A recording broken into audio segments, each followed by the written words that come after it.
to the second edition of the Counsel. And the Counsel is our series where we talk to people who know what they're doing to give advice to our creative community. And today we're having a conversation that I was saying that I wish I'd had 10 years ago, because it probably would have served me well. And I hope I'm going to learn some very useful information today. So today we're talking about pitching and presenting ideas and making effective decks to win jobs and communicate the projects that we really want to make. So maybe to get started, it might be good to just kind of go around and just get a little bit of a feel for what everyone does, and then we can kind of go into learning how we can be better communicators in the pitching process. So Crystal, your series Betty has just premiered on HBO, which is a dream I'm sure a lot of the people watching would share. Could you give us just a kind of little potted history of what the trajectory has been to go from short film series? Yeah, I mean, I started in commercials and like fashion films, and then I made a documentary called The Wolfpack that went to Sundance in 2015, and that won the Grand Jury Prize. And then after that, I met these girls, four girls, and we made a short film with Mimi, Women's Tales. And that then very quickly got funding to make a feature film called Skate Kitchen. And then HBO saw the film, and they contacted me about making a series. You make it sound very easy and fluid, which I'm sure it isn't in any way. I mean, yeah, you know, everybody has the easy and the hard parts. It's nice being able to see the series evolving behind you. Okay. If we get a season 2, that's it. Getting a sneak preview. TARGA. You are SVP Video Production at Capital. Could you tell us what that means and what your role is there? Yes. So I'm a video commissioner, which is a term that people are more familiar with. So I have a really fun role because I'm kind of in the middle. I'm like the mediator, I like to say, and I have the honor of collaborating with directors and production companies, as well as, you know, obviously my artists who are number one, and I help. My role really is to just help my artists realize their creative vision and help them bring this to life. So through all kinds of music video content, whether it's music videos, you know, long form, documentary, live music performances, lyric videos, and story content. Yeah, a whole gamut of creative. So I like to say I'm like the other side of the creative brain of my artists, and we collaborate closely to come up with the right storytelling and the right vision and aesthetic for them, and bring in, you know, wonderful creatives across the board, from directors to styling teams to choreographers, to help bring their vision to life. Yeah. So you've seen quite a lot of treatments. A lot of treatments. Although I'm, you know, I can't speak for other commissioners, but I know that the process of writing a really great pitch is so time consuming, and I don't take that lightly. You know, it's always such a pleasure to receive such a well thought out, crafted concept. And I like to try and keep my video solicitations as small as possible. I hate to spin people's wheels, and I want people to know that they're valued and we've watched your work and we want you specifically to write. And so the idea that you're presenting will get read and will be appreciated. So yes, I've read a lot of treatments, and it's always one of the best parts of the process for me. I love it's where it all starts, you know. Well, that was my first question. Do you actually read the treatments? So that's good. That's encouraging to know. They're not just growing into the ether. Sally, so you founded Somesuch, a commercial and production company, 10 years ago, and it's become such a kind of important and exciting part of the industry. Could you tell us just a little bit about what your vision was for Somesuch and the role you play in getting your directors jobs? Ooh, our vision was probably, I mean, in part, I wasn't very good at having a boss, so the only choice I had was to start my own company. And then I guess we were kind of wanting to be slightly more creative and do work that we felt happier with, I guess. So rather than just making adverts for the sake of making them or music videos for the sake of making them, we wanted to concentrate more on creative integrity and just be really proud of what we were doing, regardless of the budget. Although unfortunately it's getting harder and harder, and work with directors that we really respect. So we didn't want to ever work with directors that we didn't love. I don't mean just personally, although I do love my directors personally. But I mean their work, because Tim, my husband, who I run the company with, and I are not able to sell or kind of support directors whose work we don't really understand. Understand is a good word. Yeah. So when we're going out for starting out in our pitching process, whether it's for a film or for a commercial, is it important to kind of research your client to really understand who you're pitching at? Is that a kind of crucial part of it? Crystal, for example, when you're going to different production companies, is it very important where you're targeting your pitch and understanding what you do? Absolutely. I mean, I've done a million commercial companies as well. So of course, like, you're looking at the past work that they've done. You're looking at the style of directors they've worked with. I think it's always good to kind of recognize their past work, but then also, especially if your work is very different and they're pitching you, like, you have to like find that bridge of like how you're going to meet or how you're going to heighten what they've already established. So I think it's, definitely important to know everything about what they've done before, and, whether it's a campaign. I mean, when it comes to film stuff, it's, of course, like, you're, trying to get money for an independent film, and, you're meeting with these different production companies, and the films they've done before. So you have to, you might spin it a little bit, bring out the parts that you think that they will like about your film, depending on who you're meeting with. So, Sally, is that very important, you think, when you're pitching, to really have a deep understanding of who you're aiming your pitch at? Definitely. You really have to, I mean, one of the most important things is to impress with or the artist with knowledge. If you go in kind of ignorant to what you're making work for, you just, you look kind of, well, you look a bit arrogant for a start. And also, people only want to make work with people that give a fuck about them. So it's really important that you're saying, hey, I really want to do this piece of work for you, and I understand you, and I get what you want to say to people, and here it is. Right.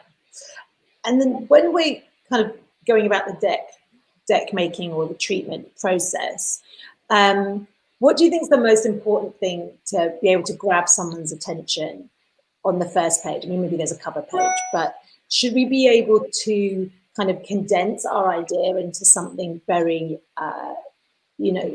very short form for a page one TARGA?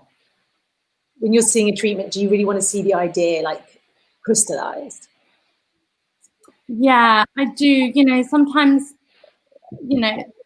directors who are writing and creatives so close to their idea that, you know, they can, and it's beautiful to see, but they can just get really carried away with it. And that's really hard for artists to digest, and me as well. So for me, it's having that sort of top page that's just a really succinct, condensed top line. And then, you know, by all means, go into more detail, flesh it out. But you always want to be able to sell the idea. Like I like to say, if I'm not hooked by your sort of top line of what this is, if you can't explain to me what this video is in 1 or 2 sentences, then it's not going to grab me in 2 minutes. Like I love to just have that concise headline, so to speak. So yeah, I think a condensed version is definitely helpful, and visuals is really helpful for me. I don't know if that's your next question. I'm just segueing. I think, especially in music, you know, we do see a lot of treatments, and artists are so busy and they're often on the road or doing promo or touring or recording, and there's a lot of other creative stuff going on in their minds. So to have really great visual references to sell an idea, or even other videos or reference links that we can watch to immediately just hammer home like what the tone and aesthetic is going to be. That's very, very helpful. You just want to include everything you can to paint the picture in a very concise way that just jumps off the page. Yeah, I would like to talk a little bit more about visual referencing, but in a little bit. Crystal, have you become skilled at distilling your ideas into grabby one sentences? Yeah, I think so. I feel like the first thing that I want people to see whether they watch my films or they read a treatment, is something that's very provocative and is memorable and grabs you right away. Like for instance, Betty, the first image that I had with television, you do this, you do like a lookbook that goes along with the Bible, but in commercials, you put all the images and the words together. And I did that at first, and they're like, "Can you take all these images off of here? We don't need all this stuff." And I was like, "Oh, this is different." Okay. But the first image that I had on the original Betty Bible was a picture of one of the characters showing a bruise on her butt. And that's the first image that is on the TV show when you watch the show. So I think that it grabs people's attention. Like people love that. They're like, "Oh, we love that." And that is that needs to be the first thing you see when you watch the show. So I think it's important to have something that's I don't know, something that you never that's familiar, but you've never seen before, that grabs your attention. It's provocative. I mean, that's what I go for. I mean, that image is like a sentence in a way. That tells you kind of what you need to know, but just in a visual form. Yeah. Sally, is this a sort of skill that people develop? And is it to do with really profoundly understanding your own idea? Yes. I mean, it's definitely a skill that people develop, and I think it takes quite a long time.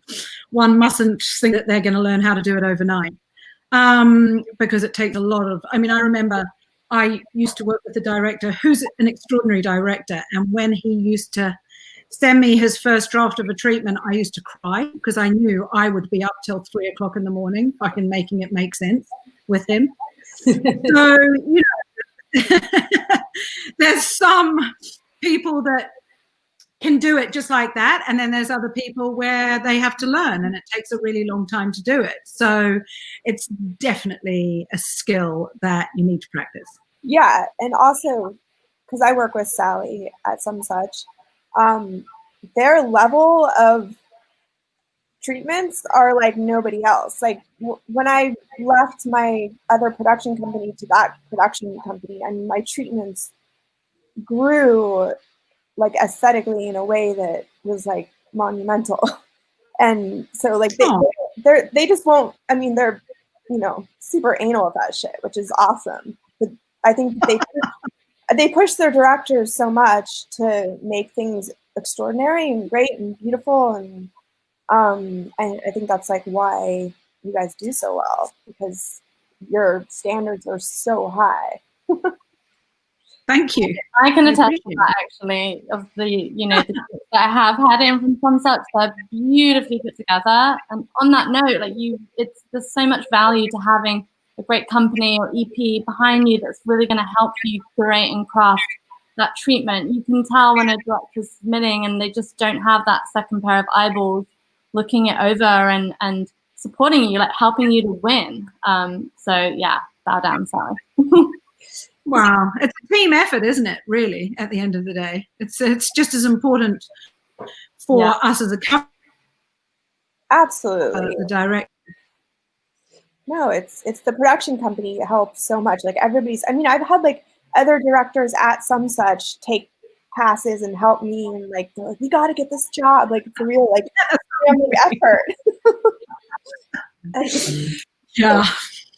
It can be tough because a lot of production companies don't give that level of detail and support, and and some directors are kind of a little bit more kind of out there on their own. Do you think it can be a good solution to try and build community, because sometimes you might not be strong at graphics, or your writing skills might not be your strongest point because you are a very visual person? But I feel like a lot of people think of it as this very sort of solitary endeavor, but maybe building community and using friends and different people's skills in that process, and using other people as a soundboard can be something that people don't really think of sometimes. Do you know what I mean? Yeah. I mean, I was doing it all on my own at one point. Not anymore. Is it really also important when you're going in to do a pitch? Because obviously you need to get this idea over. But, for example, when you're doing a music video, to really know what you would be doing for the duration of the song and how that art could work. Can you tell if a director hasn't fully broken down their idea? Targa, can you tell? Absolutely. There's a couple of pet peeves I have, actually, when I know that a director isn't invested and the idea isn't fully realized. I can always tell when an idea is being recycled and they've just thrown down an idea that they've had that they loved for something else, and it's a great idea, but it just doesn't fit. And it's and I get it. Sometimes there are great ideas that never get to be realized. So of course you want to try and repurpose them for a different artist, but you really have to connect with that song and with that artist and do your homework, like we said before, and understand what that artist and what their identity is to create the right idea. So I think when you try and it's like trying to fit like a square peg in a round hole when you're trying to recycle an idea.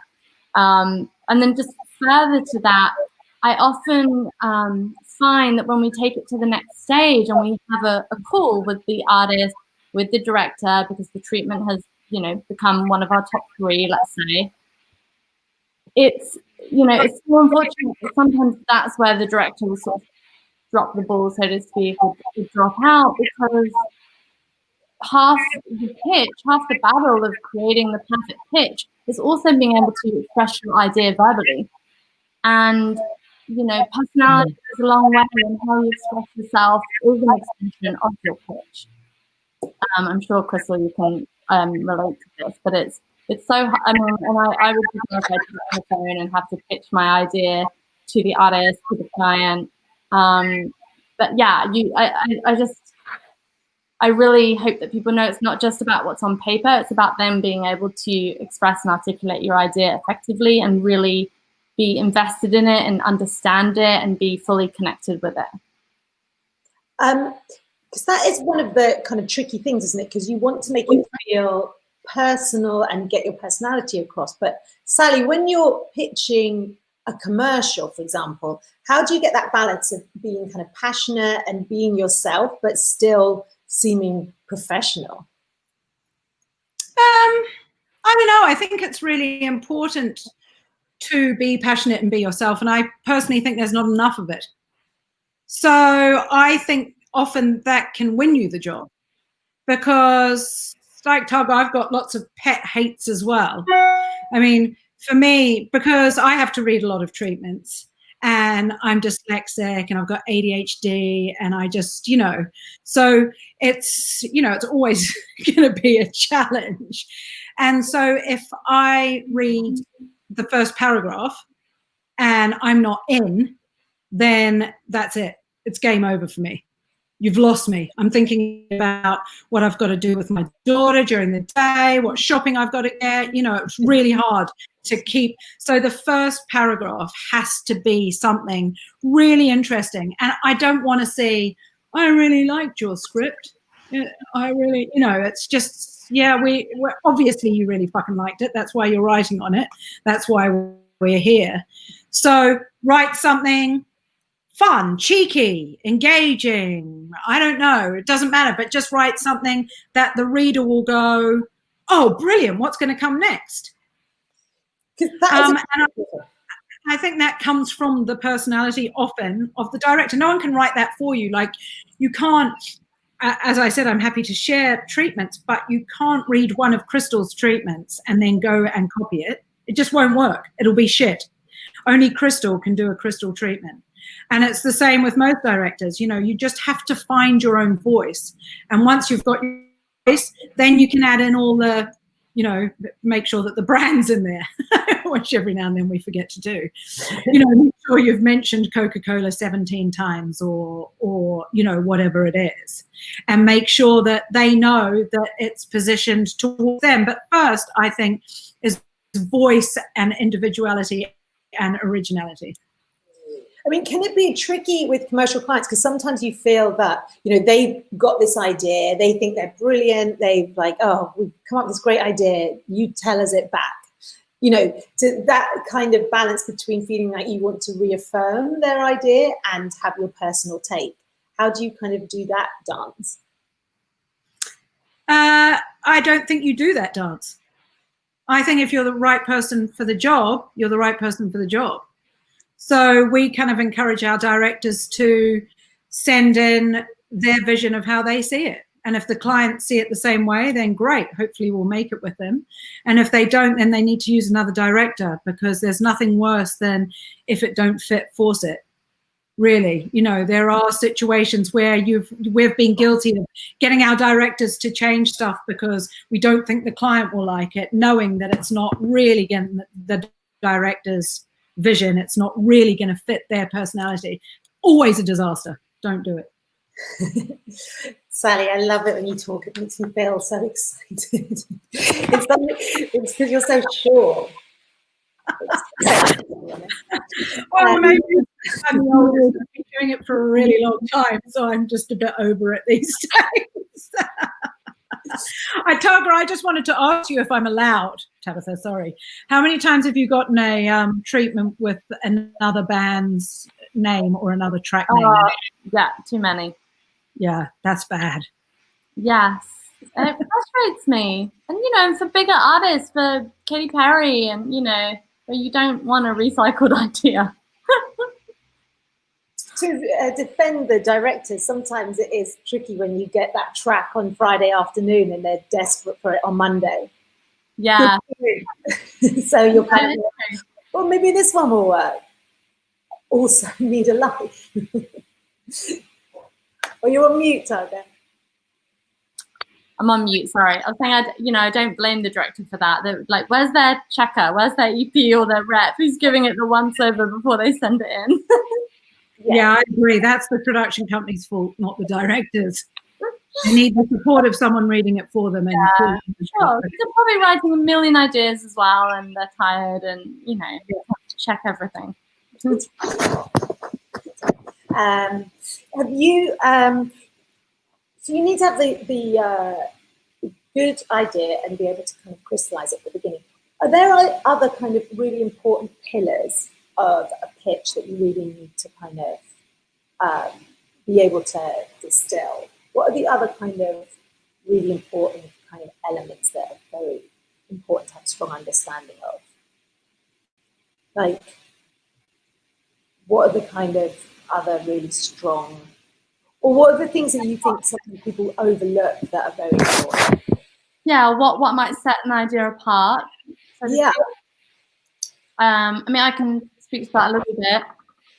For me, I think in today's day and age, and you know where the music industry is, I think it's really attractive when a director includes a component in their pitch that you know is an extension, whether it's a marketing initiative or an online campaign, or you know a gaming component, or just thinking outside of the box one step further and not just focus on the traditional music video. You know, I love the kind of marketing mindset and the creative that can take their idea one step further. That's appealing to me personally. Crystal, when you're going into kind of pitch an idea with a film or show or whatever, because you know why this idea is exciting to you, do you really have to think through why would it be exciting to someone who doesn't have any kind of vested interest in that? No. If they don't, then they're not the right person to work with me on it. But I think the main thing is like, They always do. You just want to bring people into your vision. That's like the main thing, is like, you don't have to worry too much about like what they're going to think, or I don't know. It's just like you're just talking somebody into like what you firmly believe inside of you to be true. And for me, like the work that I do, it's all very personal. So I'm always, you know, trying to give people my interpretation of something that I really care about, and I really want to invest all my time and spirit into. So usually don't have a problem if I really care about what I'm doing. And that obviously comes across. Is storytelling such a key element? So, for example, even if you're pitching something that's more visual and less narrative, is it always, or is it helpful to be able to sort of tell a story in a treatment? Oh, absolutely. I think so. But I'm telling stories. But I think more and more, like with commercial pitches and stuff, I think that, you know, people want to tell a story more and have there be like a slight arc to what you're going to be presenting. So, you know, when I'm pitching a film, like, you know, mostly whoever you know, they'll be like, okay, so what's the 3-act structure of this? And you have to be ready to like give it. And which is funny because 3-act structure can be kind of ridiculous sometimes. But you know, for me, it's like I'm always like, okay, my character's going through this. This is how they're starting, and this is how they're ending. And I don't know, you just got to be able to, you know, bring these people into your world and what you're trying to make.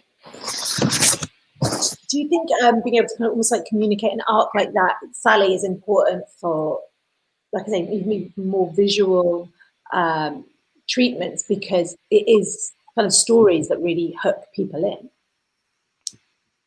Yeah, definitely. I think there's got to be a point to everything you do. It doesn't matter whether it's vignettes or there's a narrative or it's a performance video with the band. There's got to be a point, and there's got to be a reason why people are going to enjoy watching it. It doesn't matter whether it's 10 seconds, 60, 3 minutes, or 2 hours.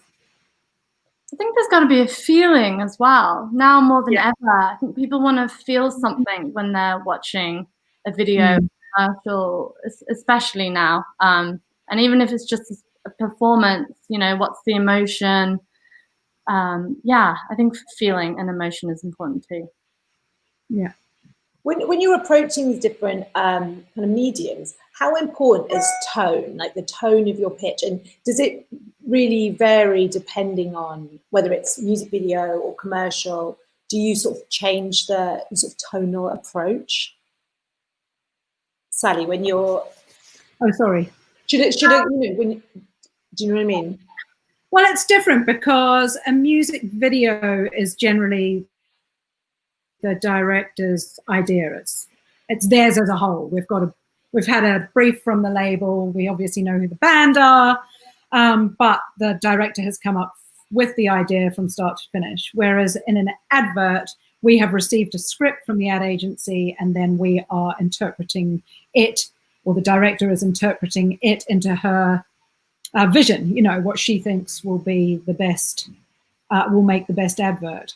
And yes, both require a certain tone, and I think they are based on the band or brand, but also, again, based on the personality of the person that's writing it. One of the subjects that is the sort of a very tricky area is the dreaded conference call.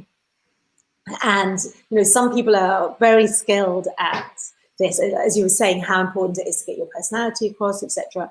Do you have any tips for, especially for someone who perhaps isn't that confident in how to maybe prepare and approach those conference calls? Targa. Shall I? Yeah, I'll chime in a little.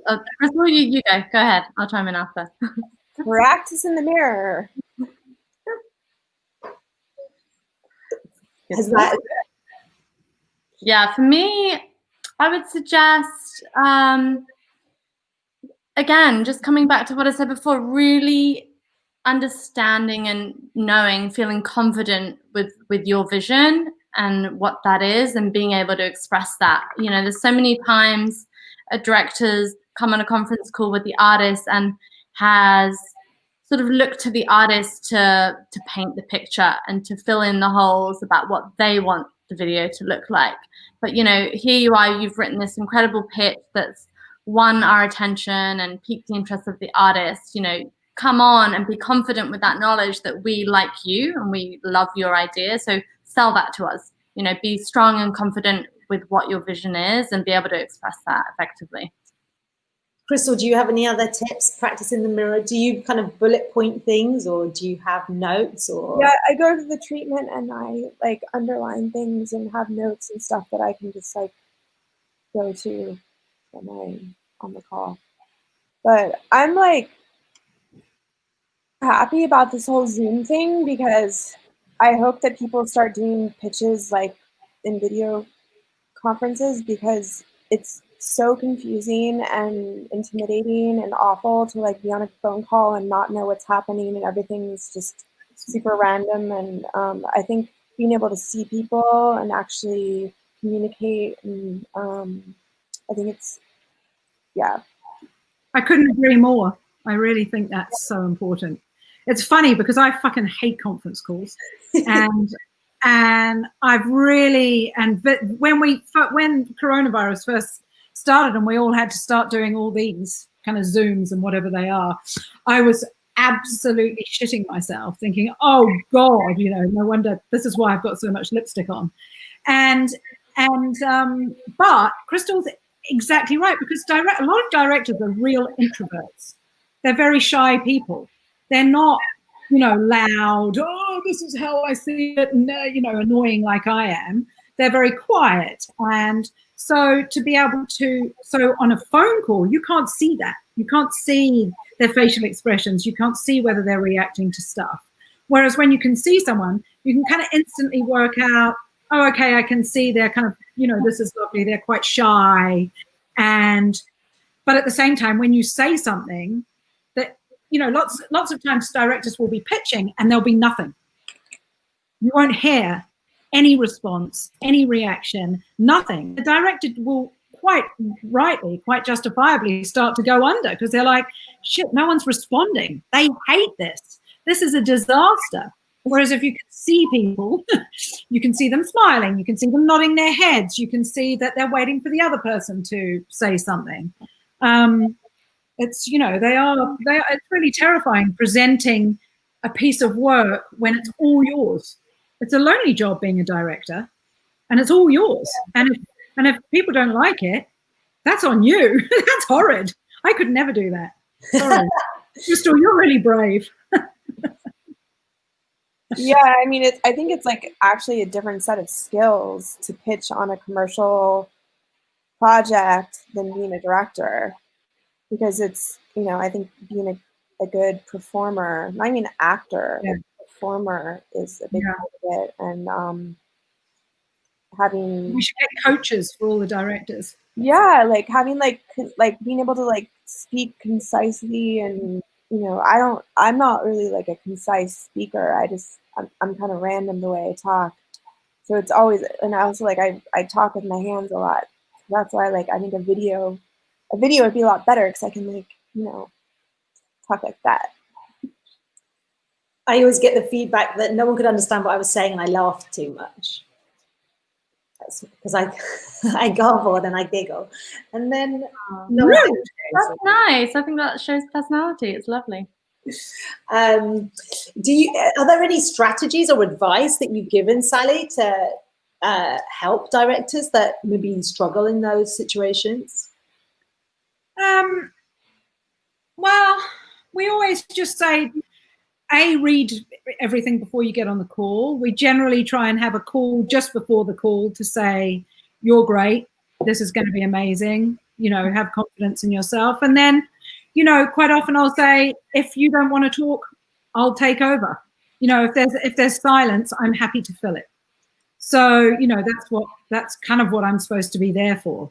That if anyone needs support, then I can jump in and go, you know, when there's that awkward silence, I can say, hey, so do you guys like this? You know, how are you feeling? And, you know, I think that should be more up to the director and the production company and the producer and the EP to support the director and allow them the space to be able to speak and help them when they start to struggle. Which will happen at some point. Of course. It happens to everyone. One thing that I do sometimes is I listen to rap music and I dance. During the call? Before. That's brilliant. Like an athlete. I guess. It's like you're getting hyped before the show. Yeah. Do you listen to Eminem? You're like, no, usually Dr. Dre. It seems like actually a lot of successful pitching is finding a good team and a good support kind of network is part of this kind of puzzle. When you are putting your pitches together, you know, we were talking about how directors, you know, often don't get too much time, and it can be quite sort of stressful to kind of pull this treatment out of the bag in limited amount of time. Do you think, Targa, do you respond to treatments? Do you think it's good for a director to kind of just have a solid template and keep it simple when they're putting their decks together so they don't spend so much time? Or do you really like to see a treatment that's very specific and looks very kind of exciting to the eye and specific to that project? Yeah, again, you can really tell the difference from a director that is really interested in the idea and has really created an elaborate, but still concise, but elaborate, meaning maybe detailed and just fully realized, and with all the visual references that we talked about. So for me, I do really, you know, I like to see something that's really stimulating to the eye and is very kind of involved. But often I also respect, like you said, directors have a lot of treatments to write. So if the director will reach out to me and say, look, listen, I really have an amazing idea, but I'm slammed, I can give you just a top line, a paragraph, if that piques your interest, and the artist, and we can flesh it out. So I also really respect that. And as long as there's great ideas coming in, it can be as elaborate or as concise and simplified as it needs to be. If the idea is great, it'll catch an eye regardless. Is originality and visual referencing something you really respond to? Because I imagine when you put a track out, you see a lot of the same images over and over again.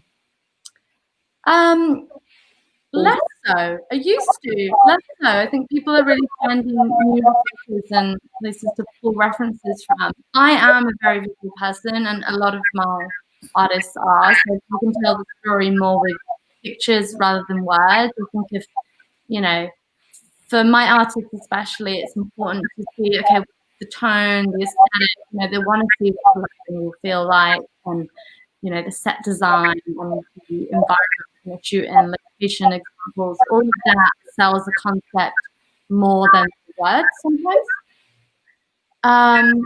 And, you know, sorry, I know that I'm kind of deviating from the question. So yes, I do want to see images that paint the picture more than words. For me, I always want to see, when I'm reading an idea, I think about how clearly I can see my artist being integrated into the video. You know, will Halsey fit into this world seamlessly? Can I see her and everything that she embodies as an artist within this world that the director has created on paper? So it's about marrying the two worlds. If I've got visuals to paint that picture, I can see exactly how my artist is going to, I guess, is that kind of, I guess, world building is quite a kind of nice way of putting it, because you create this, it's a story, but also that exists in this kind of world. Yeah, exactly. And then the story will always evolve, and a lot of my artists like to be very collaborative. So the story details per se are less important. If, like, the general arc is there, and then we'll plug in the details together in collaboration. More about building the world, like you said. Do either Crystal or Sally have any tips in terms of visual referencing, and how do you kind of keep a bank of images that you draw from, or how do you go about your visual referencing, Crystal? Well, we hire somebody who pulls visuals. I used to do myself, and oh my god, it's so annoying. But it's, yeah, there's people that have, you know, that we hire that just are really good at pulling stuff, and they have a back catalog, so it's great. Yeah. Sally, do you have a crack team of visual reference researchers? Yeah, we do. I mean, it obviously depends on the budget. You don't want to spend the whole budget making the treatment, but we do have a lot of people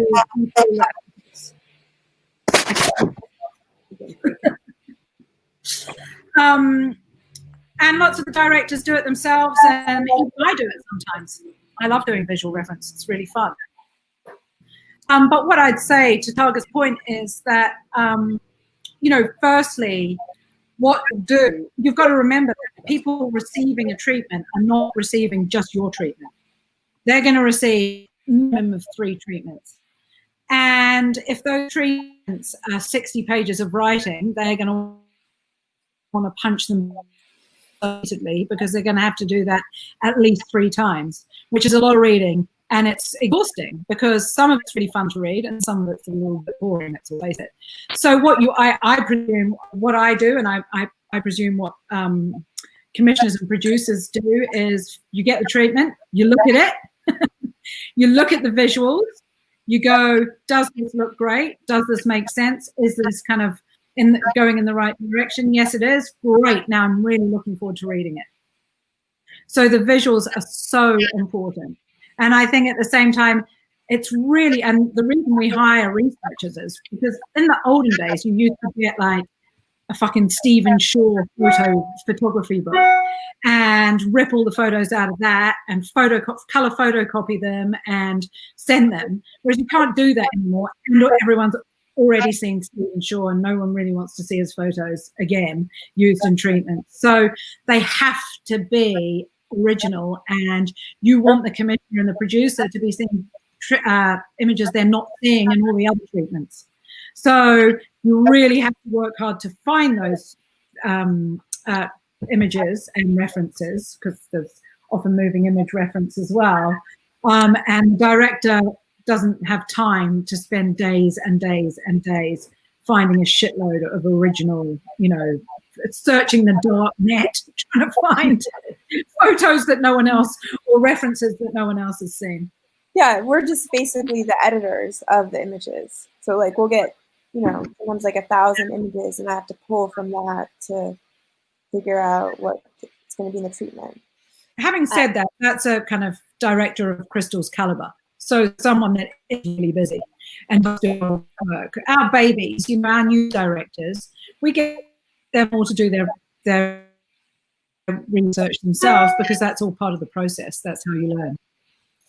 Yeah, so you don't have vision straight away. You have to wait a bit for those. Yes, totally. And I used to research myself and do the layouts myself and write everything myself and do it all myself. But there comes a certain point where it's like so time consuming and you want it to be amazing. So you get a team, just like you would in a film. You get a team of people together and that you trust and understand your vision. You've earned it, Crystal. You've earned the researchers. Yeah, she has. She certainly has. When you're using visual images and references, is it very important to be clear exactly why you're using those images, or is it more important to just get really powerful imagery that can create that kind of grabbing mood? TARGA. I think you need to, the image needs to say it, because otherwise you're overcomplicating it. It needs to be simple. I mean, that's the other thing with treatments. They just need to be simple. Don't overcomplicate it. I mean, when you've got an original idea, it can be really tricky to find the image because you're trying to do something original. Have you come across any creative solutions for that? And would that kind of fall under the umbrella of those extra elements that you think really kind of bring a treatment home? Like people are doing kind of animatics, or they're creating, or they're doing things in Photoshop, or ways to kind of create the image or let you know about what they're going to make that you can't pull just from images that already exist in the world. Yeah, we do those all the time. I mean, we were for a little bit we were doing like these treatments where we had GIFs, like they're online and so they're like animated and stuff. I've done that a few times for different film projects, but yeah, I mean we've done all sorts of different animations and Photoshop tricks and all that stuff. So of course. I'll sometimes get even someone will take the track and basically cut together a mood piece using other videos, commercials, TV shows, and it's not a shot-for-shot recreation, obviously, but it's what the music video could look like, and it helps set the tone and the feel. I find those really helpful. Or even just referencing, you talk about the team around you, and when an idea is fully realized, I can tell because I've really thought about, okay, who are the VFX people that they're going to bring in, which DP are they going to work with, and they'll reference specific work from the team that they want to bring in, which really helps kind of paint the picture for you and reassures you that, okay, they've got a strong creative team around them that can bring this to life. I like making those kind of shorter version films. Good, because you're kind of like you're working in the medium that you work in. Right. Like, this is how I know how to tell a story. Yeah, yeah. Sally, are there like some specific traits you've noticed over the course of your career that are kind of winning traits for treatments, or people that are really good at getting jobs, and kind of any kind of little tips? I still believe it's strong writing. I think that's what hasn't changed. So when I first started in the industry, when we used to send treatments, there weren't any pictures. We never sent pictures. We sent one page of writing.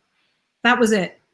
And that would be for a music video or for an advert. It would be one page. This is what I was going. This is how I see it. And if it was written beautifully, then the commissioner could see it and be able to explain it to the act or to the the MD or whoever else they need to share it with. And I still think that applies. It can look as beautiful. It can look really beautiful, but if it's vacuous or boring or it doesn't have a point, then I can't see the point of making it. For me, it's all about the writing. I think that's really important, isn't it? That it having a point, having a feeling and a point that means something to the director, and you being able to feel that, I guess, is the key. Yeah. You know, we've all heard stories about kind of genius directors or musicians that have done projects and they don't listen to anyone and they just have a vision. But do you think it's important to, you know, show people, take criticism, get advice, and kind of hone those skills and kind of evolve? Has your, like, Crystal, have you noticed, has your kind of process evolved over time? Have you kind of got better, or you just... I used to be a terrible writer. I think that I failed this essay, thing that we had to do in college 3 times. And then my mom got me like a tutor, but I think you just keep doing it and doing it over and over again and finally figure it out. But writing is such a big part of it. I mean, it's funny, like I just got my WGA card the other day and I was just laughing because I could barely, you know, the Writers Guild of America card, whatever. I was like, writing was the most difficult thing for me when I was in high school and when I was younger. But it's a part of being a director is being a writer. Like you have to know how, and if you just keep doing it and pushing yourself. I mean, yeah, of course. Like the more you do it, the better you're going to get. I look back at treatments that I wrote 10 years ago, and I'm like, I can't believe I thought this was good. This is terrible. I think that's nice to hear. You can improve. You know, it's not that everyone roars in with the fully packed with all the necessary skills. It is an evolution, and absolutely can prevail. Mm-hmm. It'd be nice. I think let's take some questions. I think some people have sent us in. Okay, Carolina said they may tackle this, but curious to hear the thoughts on a cold pitching approach. Do you call first, follow up with an email? How much to say in following up? What's the line between annoying and staying on someone's radar? Crystal, this might be in your camp. So I think this is more like if you're pitching for a film. I don't understand the question. I think they're saying, like, if you're kind of cold pitching, if you've maybe got a film idea. Wait, cold or call pitching? Cold. So if you're trying to take an idea to a company or a production company that is unsolicited, what's a kind of good approach to kind of get a first meeting or maybe get them to look at your idea? I don't even know, because my process, I'll get a meeting and then I'll go sit in front of people. With film stuff, usually like you get a meeting, you try to get a meeting with the production company, and then you go and meet with them, and then you sit with them, and you have like a general, they call them generals, and then you just usually pitch whatever you're trying to do in those general meetings. But yeah, I think it's just trying to get generals with production companies. Sally, sorry, Kristen. Do you have any insight into that, Sally, in terms of like approaching people with original ideas? No, it's really hard. I mean, it can be down to luck. You can get someone on the right. You can email a producer or whoever it is that you're trying to get hold of on a good day, and they'll read your email. You do it on a bad day, and they. I mean, my really obvious things that really annoy them, just company name correctly. In between some and such. Don't put a capital S for such. You know, don't email me at the weekend, and don't email me at 3 o'clock in the morning. You know, it's just like if you want someone to read your email, make sure you're getting A, everything right, and B, you're doing it at a time you know they're going to see it. And as far as actually calling people on the phone, you'll get their assistant if you're lucky. Yeah. Especially one company. I'm just having some early memories of what I used to do. I used to have a reel that I would send in the mail. So I'd like literally like send out like every week I'd send 5 reels out to people, to different production companies. And I remember Michael Arkin, who like repped Directors Bureau back in 2005, responded and he like called me on the phone and put me up for a job. But that's like very rare. Also back then, like I was getting meetings because everyone was like, we need a woman on our roster. So that was like a thing. But yeah, it's hard. I don't know. I think it's a better idea to like just do some great work and put it out there and hopefully it gets noticed. Getting links sent to people and people are like, oh wow, that's amazing. Like I did this one Kate Spade job in like 2006 or 7, and it like everybody. I just got so many calls from that one piece of work that people really loved, and so I think it's about the work, like the pitching idea thing. Like you got like, I think there's a better way to go about it, like making like shorter pieces of work that are really special and shows your voice, or go intern for Sally and build yourself up, I guess. I don't know. They're really great with young directors and, giving them chances. So now I'm always going to get a bunch of emails. Sorry. Megan, who was in our last conversation, she with tenacity actually did the same, but she went and she made her work and then took it out and did just in the old-fashioned way. That's how she got her project off the ground. So I think there's never really a right way, but I think it's one piece of advice that always comes up is just make something. We have so much. I mean, I just made a film with my phone, and my cat. Which will be streaming after this. It's going to be streaming at this, there's a thing called Shelter Shorts. I made one, it's going to be up next week. Oh, great. I'll let you know, but it's, it's... No. My cat is very special. Her name's Isabel. Are we going to get an appearance at some point? Mm-hmm. Bridget asks, as a young woman entering the media industry, what can I do to make connections with the creators I respect and hope to work with while I'm still in college?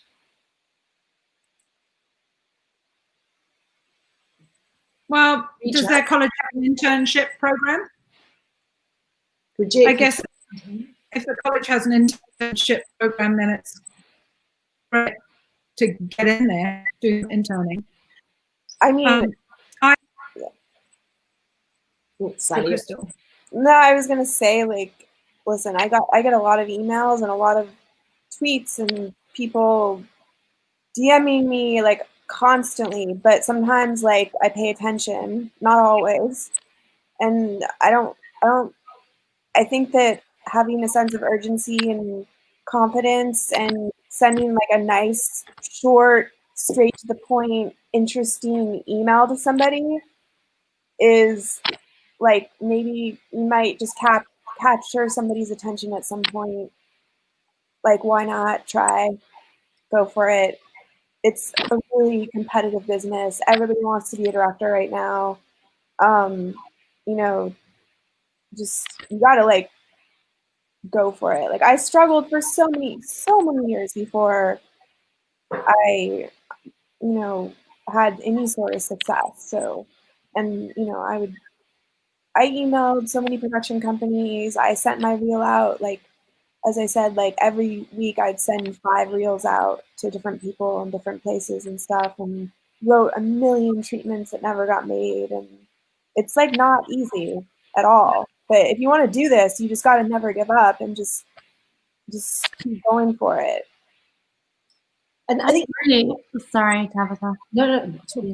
No, I just think I think you just have to be tenacious and just really keep putting yourself out there. And like Crystal said, you do pay attention sometimes. And just from my point of view, you know, with the current climate and budgets are declining, and yet the need for content is more than ever. So for us, we are gravitating towards new, younger, up and coming filmmakers who can do things on a dime and are willing to just get really resourceful and shoot stuff on their phones. And so it's the best time, I think, to be trying to get your foot in the door and just cold calling people. And like Crystal said, send a smart, eye-catching email with a great piece of work, and chances are, you know, you'll get your start. All the directors in their 40s watching have just become crushed. I just think there's a lot more work now for everybody of every tier, I should say, because people are at home, they're wanting to watch content. We can't make it quick enough right now, so there's opportunities for everybody. And I guess it's always important as well, if you're in college, you know, building a community around you and using that community and growing together can be such a strong asset. Don't be proactive. That's the most important thing. Don't expect it to come to you. It's not going to. You have to fight really hard for it. Someone just commented, not a question, but just to say, I recently got one of my documentary classes to screen Crystal's film, The Wolfpack. Needless to say, my professor and classmates were all instant fans. Question, how important is director's personal style? And more specifically, for Crystal, how did you come to find your own?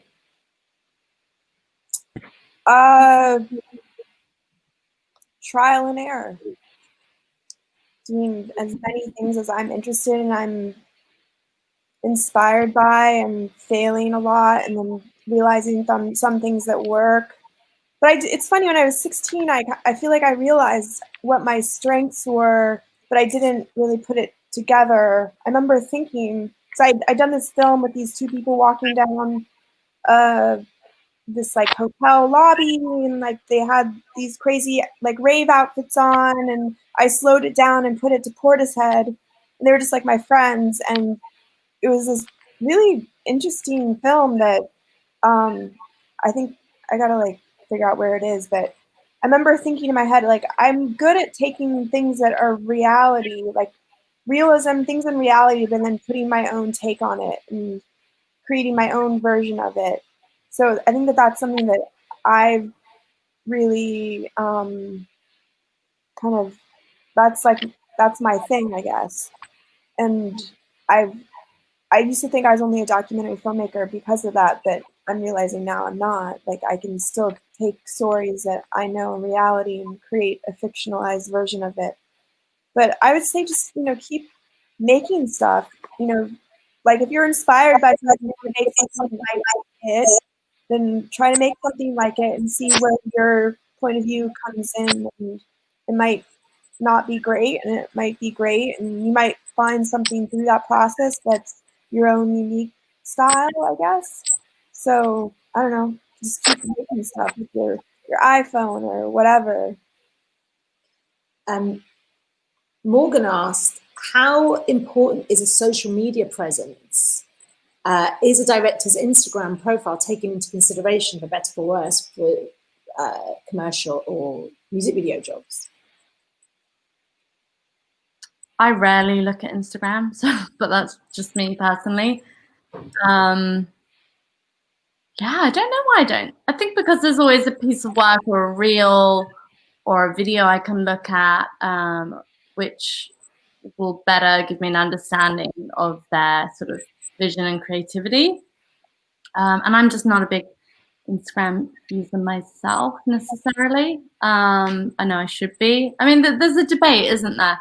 But I think there's a lot of value in building your brand and your profile online with socials. But I personally, as a commissioner, don't go there to get a vibe of your work.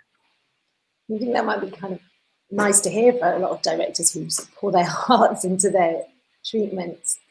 Yeah, for me, it's about the treatment and, you know, your references and your work. And, you know, you can't really display that much of your work on your Instagram and Facebook, so I wouldn't automatically go there. Yeah. Sally, what's been your experience with that? For me, it's kind of because I'm old. It's how I keep youthful. So Instagram or social media is often where I'll see a music video I didn't know about, or discover a band that I wasn't aware of, or, you know, a lot of the shit that keeps me up to date is because I spend hours on social media in my own time looking at stuff because I have to. Because I'm not, you know, I'm not friends with, it's not part of my conversation. So for me to be present and make sure what's out there still and aware of what's going on, doesn't matter whether it's in film or music or advertising, a lot of what I garner is from social media, for better or for worse. I agree with that. I mean, it is exhausting and I don't love it, but it's kind of handy. So I'd say that, you know, for directors, that's another way of getting your work seen. If you by putting it onto, if you've made something, you know, putting it on Instagram or whatever, because if it's good, it'll get shared. Have you noticed directors that have put a lot of work into building that social media brand? Has that helped them get work? I think they need to build, like, have a fancy, you know, online presence. It needs to be that. In fact, if it's too fancy, I'd probably go with them a little bit. I think it's more just, you know, this inspired me. I'm going to put it on my Instagram, or I made this over the weekend, you know, or I made this with my friends, or, you know, just kind of, it's self-promotion, but without being a dick. Which is the it's a fine line. Tricky line to walk. Although I must say, aside from directors, every member of staff that I've hired in recent years, I do look at their Instagram. Just to see what kind of person I'm hiring before I hire them. So just don't put those vomiting down the alley photos on your Instagram. This is really good. It's a really good tip. Yeah, keep it professional. Are there any other, before we go, are there any other little tips you might want to share, or things, mistakes, maybe Targa, that you come across that you see quite a lot, or things that, any other little tidbits that you have in your back pocket, or pet peeves? I think it's come up a few times between us all that I think it's, you know, making sure you've really done your research on the artist, aesthetic, their likes, their dislikes. And again, you know, we don't want you to sort of try and be something you're not. You know, we want directors to write what feels true to them and their creative vision, but just be mindful of who you're writing that for, who the client is, and try and marry both worlds. That's like the number one for me. Sally, any? I think it's really important to remember that you learn from every single thing you do, and that never stops. Even when, you know, even for Coppola, or the story they make, no one stops learning. So don't punish yourself for mistakes, because you're going to make them for the rest of your career. We all do. We all make mistakes. The mistakes will make us stronger. So don't punish yourself. Don't lose confidence. Just keep on going. Well, that actually speaks perfectly to what was going to be my final question, in that, you know, pitching isn't for the faint of heart, and, you know, everyone will be turned down and rejected more times than they care to remember. And any words of solace for those sort of brave directors out there trying to get their work made? You get used to it. You get used to the rejection. It's hard at first. I remember, like, the first thing that I got rejected on, like, some project I was sure I was going to get. I think I was depressed for like a month afterwards. But now I'm just like, whatever. Also, like, I think that as directors, like, we're not all like music video directors. We're not all commercial directors. We're not all film directors. Like, there's a wide range in what we can be good at and what, you know, what we find. And like, you know, for me, it's like I've written on probably like 200 music videos and I've gotten 3 of them. So it's not, you know, it's, you know, you find your place and don't get stuck. It's like, I don't know, like I believe in this thing called flow, where like certain things just, the right things like flow. And, you know, for me, it's making films and more long form stuff. That's like more of my flow, but some directors like are incredible with commercials and music videos and or doc series or whatever. So Yeah, I think it's what you said earlier, Crystal, just about being authentic to who you are as well, and not trying to write for something that doesn't feel genuine to your creativity. I think if you always stay true to you, then what's meant to be yours will be yours. yeah. Yeah, it's nice because you can really sort of beat yourself up, but maybe it's because you're kind of pushing yourself in the wrong direction and there's other places for you to shine. I like that. I really appreciate. Yeah, if you're struggling, go on, Sally. if you're really struggling, maybe it's not for you.